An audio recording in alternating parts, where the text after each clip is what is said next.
ГСП онлайн. Городские новости сейчас. Реабилитация хвостохранилища радиоактивных отходов в поселке Водный завершится в декабре. Дополнительное страховочное сооружение рассчитано на 700 лет. Название проекта многих ухтинцев до сих пор сбивает с толку. Два понятия – ПЗРО и хранилище – смешались воедино. Возникла путаница. С самого начала работ по консервации ухтинцы задаются вопросом, уж не могильник ли строят. На самом деле это два разных объекта.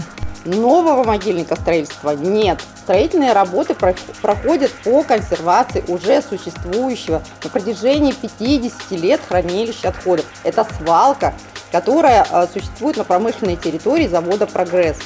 Она там была десятилетия, ее надо приводить в порядок. И эти работы ведутся. Пункт захоронения радиоактивных отходов планировался на другом берегу реки, причем на чистой территории. Пока удается избежать новой экологической проблемы. 27 тысяч ухтинцев поставили свои подписи против строительства. Председателем рабочей группы был ныне находящийся под арестом глава республики. И вот смена руководства. Сначала республиканского, затем и городского. Каких перемен ждать? К чему готовиться теперь? Мы видим свою задачу, чтобы на сегодня его преемнику объяснить детально суть этого проекта, всех его частей, объяснить нашу точку зрения, почему мы говорим «да, хранилище хорошо», почему «нет, ПЗРО это плохо».